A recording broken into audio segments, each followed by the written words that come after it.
په تیرو 2 میاشتو کې د افغانستان او پاکستان ترمنځ د سیاسي اړیکو د خرابېدو او د سوداګریزو لارو له تړل کېدو وروسته اسلامي امارت د منځنۍ اسیا هیوادونو ایران او هند سره د سوداګریزو اړیکو د پراخولو هڅې ګړندۍ کړې دي. په ورته وخت کې د خراسان رضوي ولایت والي غلام حسین مظفري د ایران د خصوصي سکتور په خبرو اترو کې ویل چې هیواد یې باید له افغانستان خپل واردات 2 برابره کړي. نوموړي کابل او هرات ته د خپل سفر او همدارنګه د اسلامي امارت له چارواکو سره د خپل لیدنې په اړه ویل چې دواړه خواوې د دوه اړخیزې سوداګرۍ پراخولو او زیاتولو کې ډېره لیوالتیا لري او دوی هڅه کوي هغه توکي چې دوی ورته اړتیا لري له نورو هیوادونو د اخیستلو پر ځای له افغانستانه وارد کړي.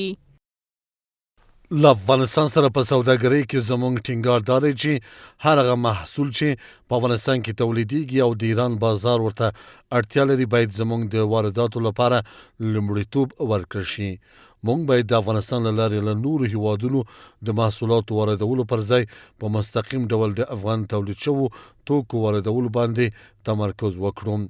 اوس افغانستان ته زموږ صادرات له 3.2 میلیارډو ډېر دی مګر زموږ واردات یوازې له 100 تر 150 میلیون ډالرو پورې دی.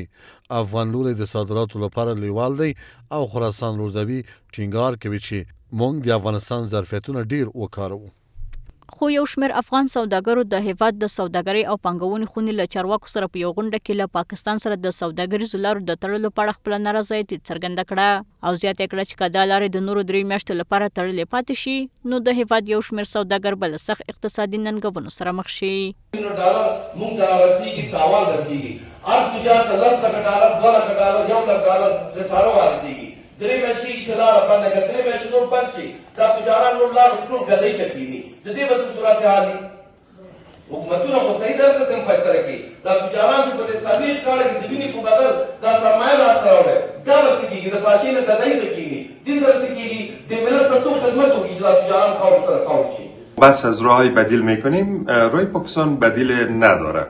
ما میتونیم که با مسیرهای مختلف وصل باشیم از جمله چابهار کشورهای سه مرکزی خود ایران و میدونیم که کالای مورد نیاز خود وارد و هم صادر بکنیم اما به یک نوع بندر کراچی و در کل پاکستان به یک نوع مشابهت بازاری که ما با اونا داریم و همچنان تجربی که در ایران تجار ما دارن و اعتبار تجارتی که در ایران موجود هست این نمیتونه که راه بدیل دیگه مانند زیر ما پیدا بکنیم. اما خوشبختانه که امروز افغانستان با 80 کشور دنیا مراودات خوب تجارتی داره. ما کالای خود به شکل نرمالش وارد میکنیم و یا هم صادر میکنیم. د یادونې د مخکې له دې ښاغلي مظفري ویلي و چې د افغانستان او ایران ترمنځ سوداګریزې لارې به 24 ساعته خلاصې وي.